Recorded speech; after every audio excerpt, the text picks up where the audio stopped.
Hello दोस्तों, जय हिंद। आपकी अपनी YouTube channel Ajay GS classes में आपका स्वागत है। हम लोग कल पढ़ रहे थे कि भारत का संवैधानिक इतिहास क्या रहा। भारतीय संवैधानिक इतिहास को हम लोग दो भागों में डिवाइड किया था। पहला था एक कंपनी के अधीन भारत, दूसरा था एक सम्राट के अधीन भारत। तो कल हम लोगों ने पढ़ा था कि कंपनी के अधीन भारत क्या था। 1773 के रेगुलेटिंग एक्ट से लेकर के हम लोग 1853 के रेगुलेटिंग एक्ट तक पढ़ा था। आज हम लोग पढ़ेंगे कि सम्राट के अधीन भारत क्या था। कहा जाता है कि जिस प्रकार से ये भारतीय संविधान की ऐतिहासिक पृष्ठभूमि जो संविधान रहा है, ये भारत शासन अधिनियम 1858 से प्रारंभ होता है, क्योंकि इसके पहले भारत पे कंपनी का शासन था। लेकिन इस भारत सरकार अधिनियम 1858 के बाद से जो भारत पे शासन होने लगा, जो पहले शासन हुआ था, ये वैधानिक संस्था नहीं थी। इस एक्ट के द्वारा कंपनी के शासन को अंत कर दिया गया और भारत की जनता का जो नियंत्रण था वो प्रत्यक्ष नियंत्रण स्थापित हो गया, क्योंकि भारत की जनता पर शासन जो है ब्रिटिश स्थापित हो गया था और जनता पर जो शासन हो रहा था वो ब्रिटिश के माध्यम से हो रहा था। कंपनी के माध्यम से जनता पर शासन होता था। यह एक वैधानिक संस्था बनी, इसलिए भारत में विधि की शासन की शुरुआत हुई। अतः इसी एक्ट के द्वारा शासन कंपनी के ताज पास रखा और कैनिंग के द्वारा विक्टोरिया को 1 नवंबर 1858 को यहाँ का सम्राज्ञी घोषित किया गया। 1858 के अधिनियम के द्वारा नियंत्रक मंडल, निदेशक व मंडल की समाप्ति कर दी गई और इसी में भारत के सचिव का पद का सृजन किया गया तथा उनकी सहायता के लिए 15 सदस्यीय भारत परिषद का गठन किया गया। भारत सचिव केवल अर्थव्यवस्था और अखिल भारतीय सेवाओं में सलाह देने के लिए बाध्य थे। बाकी किसी भी क्षेत्र में भारत का जो मेंबर होता था वह किसमें अर्थव्यवस्था और अखिल भारतीय सेवाओं को छोड़ करके किसी में भी अपने कार्य को करने के लिए या किसी भी मामले में सलाह देने के लिए बाध्य नहीं थे। सिर्फ 2 मामले के लिए बाध्य थे। 1858 के भारत शासन अधिनियम के अंतर्गत भारत में शासन को 2 भागों में डिवाइड कर दिया था कि संसद का प्रतिनिधि होगा, उसके बाद गवर्नर जनरल हुआ। लेकिन जब सम्राट के अधिक में आया, इसी गवर्नर जनरल का नाम बदल करके वायसराय कर दिया गया। संसद का प्रतिनिधि पहले गवर्नर जनरल हुआ करता था, लेकिन 1858 के भारत शासन अधिनियम के अंतर्गत ये ताज का प्रतिनिधि जब आया या जब सम्राट के अधीन भारत आया तो इस गवर्नर जनरल का नाम बदल करके वायसराय कर दिया गया। जब इस गवर्नर जनरल का नाम बदल करके वायसराय कर दिया गया तो उसमें एक गवर्नर जनरल की परिषद का गठन किया गया, जो विधि सदस्य की नियुक्ति सम्राट द्वारा सहायता की जाने लगी। कि जो विधिक सहायता के लिए होगी उसमें एक विधि सदस्य की नियुक्ति वो सम्राट के द्वारा की जाती थी। पहले कंपनी के द्वारा की जाती थी, जबकि 1858 के भारत शासन अधिनियम के अंतर्गत अब ये सम्राट के द्वारा की जाने लगी। और इसी 1858 के बाद सन 1861 में भारत में पहली बार जेम्स विल्सन द्वारा बजट प्रस्तुत किया गया। इस 1858 के भारत शासन अधिनियम के बाद सन 1861 में पहली बार जेम्स विल्सन के द्वारा बजट प्रस्तुत किया गया। बताया गया कि जो 1773 में स्थापित कोर्ट ऑफ डायरेक्टर और 1784 में स्थापित बोर्ड ऑफ कंट्रोल को समाप्त कर दिया गया। इसके स्थान पर secretary of the state for of India, एक इसमें भारत सचिव का पद का सृजन किया जाएगा तथा सहायता के लिए उसमें 15 सदस्यों की नियुक्ति किया जाएगा। और जो ये 15 सदस्यों की नियुक्ति की जाएगी, इसके माध्यम से बताया गया कि भारत सचिव और इंडिया काउंसिल के सदस्यों का जो वेतन होगा वो भारतीय फंड से दिया जाएगा। कहाँ से दिया जाएगा? जो इसके 15 सदस्य तथा सचिव का सृजन किया गया, इसको जो पेमेंट मिलेगा वह पेमेंट कहाँ के मिलेगा? भारत के फंड से मिलेगा। कहाँ से? भारत के फंड से मिलेगा। और इसी एक्ट के द्वारा जो है गवर्नर जनरल का नाम बदल करके वायसराय कर दिया गया। लॉर्ड कैनिंग कंपनी के अंतिम गवर्नर जनरल तथा भारत के प्रथम वायसराय बने।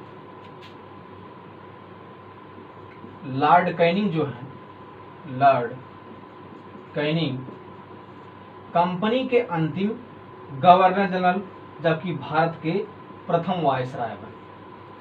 कंपनी के अंतिम गवर्नर जनरल तथा भारत के प्रथम वायसराय बने। क्वेश्चन पूछा जाता है कि भारत का प्रथम वायसराय कौन बना? तो भारत का प्रथम वायसराय कौन बना? Lord Canning. पूछा जा सकता है कि 1858 में किसमें गवर्नर जनरल का नाम बदल करके वायसराय रखा गया? किस अधिनियम के तहत? आप बताइएगा कि भारत शासन अधिनियम 1858 में गवर्नर जनरल का नाम बदल करके वायसराय रख दिया गया।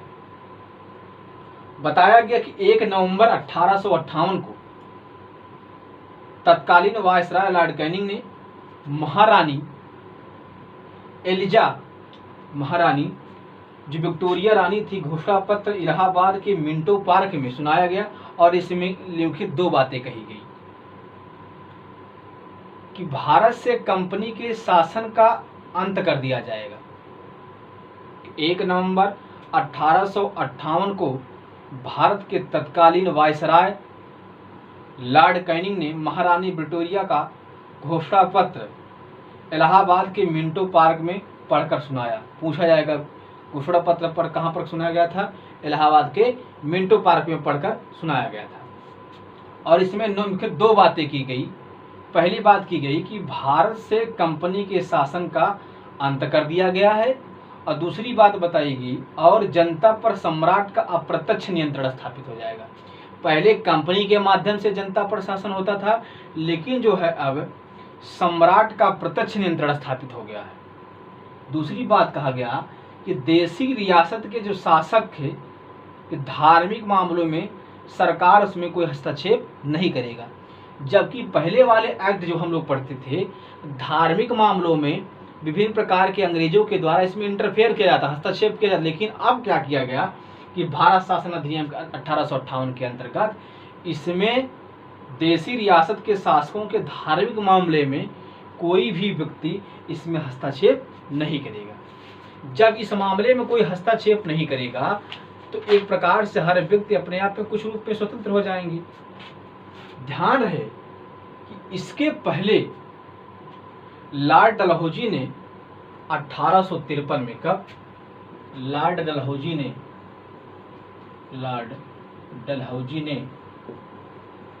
1853 में डॉक्ट्रिन ऑफ लिख दे रहा हूं, डॉक्ट्रिन ऑफ लैक्स का सिद्धांत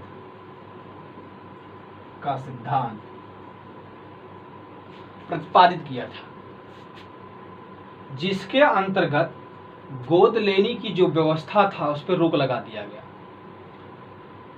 क्योंकि गोद लेना उनका एक धार्मिक मामला था। डॉक्ट्रिन ऑफ लैप्स का जो सिद्धांत आया, इसमें गोद लेने की जो प्रथा थी, इस गोद लेने की प्रथा को क्या कर दिया गया? समाप्त कर दिया गया, क्योंकि गोद लेने की जो एक प्रथा है, वो गोद लेने की प्रथा है, उसका एक क्या था? धार्मिक मामला था। इसका एक बार आप लोग स्क्रीनशॉट लेना चाहते हैं स्क्रीनशॉट लीजिए, उसके बाद हम आगे आपको पढ़ाते हैं।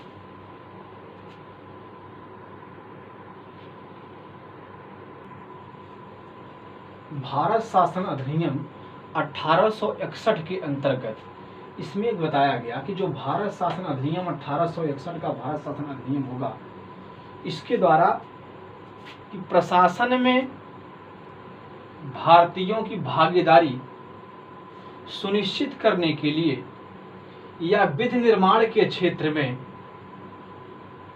भारतीयों को प्रथम भागीदारी सुनिश्चित करने के लिए, भारतीयों को सर्वप्रथम अधिकार देने के लिए ब्रिटिश संसद ने इस एक्ट को पारित किया।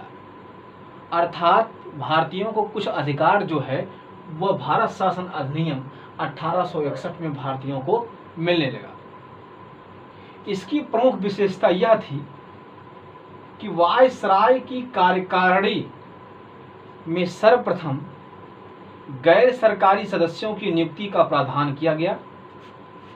यद्यपि इसमें भी कुछ अंग्रेजों ने नियुक्ति कर लिया गया, लेकिन भारतीयों को इस भारत शासन अधिनियम में कोई नियुक्ति नहीं मिली। वायसराय की कार्यकारिणी के सदस्यों को एक एक विभाग दे दिया गया और इसी भारत शासन अधिनियम 1861 के अंतर्गत सबसे पहले विभागीय प्रणाली की शुरुआत हुई या पोर्टफोलियो की शुरुआत कब हुई?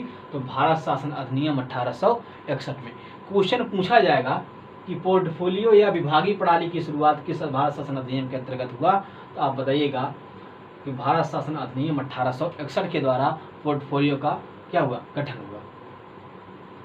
1800 शासन भारत शासन अधिनियम 1861 के अंतर्गत मंत्रिमंडल सरकार या संसदीय शासन प्रणाली की नींव पड़ी। 1861 के भारत शासन अधिनियम में मंत्रिमंडल सरकार या संसदीय शासन प्रणाली की नींव पड़ी और इस अधिनियम के अंतर्गत वायसराय को कुछ अधिकार दिए गए कि यह वायसराय जो होगा वह अपने प्रांतों में गवर्नरों की नियुक्ति कर सकेगा। किसकी नियुक्ति? गवर्नरों को नियुक्ति कर सकेगा। साथ ही साथ इसको इतना अधिकार दिया कि वह नए प्रांतों का निर्माण भी कर सकता है। 1862 में कलकत्ता, मद्रास और बंबई में एक एक उच्च न्यायालय की स्थापना हुई और 1862 में ही इंडियन पेनल कोड भारतीय दंड संहिता का भी निर्माण हुआ। आईपीसी का निर्माण कब हुआ? आईपीसी का निर्माण भारत शासन अधिनियम 1861 में हुआ। फिर से देखते हैं, भारत शासन अधिनियम के अंतर्गत जो मुख्य टॉपिक है विभागीय प्रणाली की शुरुआत हुई। इसके अंतर्गत मंत्रिमंडल सरकार या संसदीय शासन प्रणाली की नींव पड़ी और वायसराय को इसमें कुछ अधिकार दिया गया। पहला था प्रांतों में गवर्नरों की नियुक्ति करने का अधिकार, दूसरा था नए प्रांतों के निर्माण का अधिकार, तीसरा है 1862 में कलकत्ता, बंबई, मद्रास में एक एक उच्च न्यायालय की स्थापना करने का अधिकार तथा 1862 का इंडियन पेनल कोड की धारा या भारतीय दंड संहिता का निर्माण भारत शासन अधिनियम 1861 में हुआ। आज के लिए बस इतना ही कि हथेली पर रखकर नसीब क्यों तू अपना मुकद्दर ढूंढता है, सीख उस समंदर से जो टकराने के लिए पत्थर को ढूंढता है। जज्बे के साथ एकदम पढ़ाई करिए आपकी बार, जिससे आप अपने लक्ष्य को प्राप्त कर सकें। अगर ये वीडियो आपको पसंद आए लाइक करें, शेयर करें, सब्सक्राइब करें। जय हिंद, जय भारत।